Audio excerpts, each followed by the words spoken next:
You ask Tiger to solve. This deals with linear equations with one unknown. The final result is x equals -6.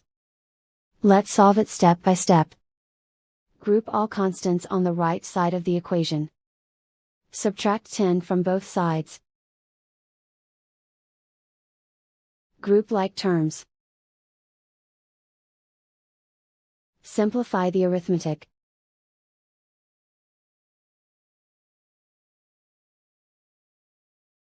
Isolate the x. Divide both sides by -6. Cancel out the negatives. Simplify the fraction. Move the negative sign from the denominator to the numerator.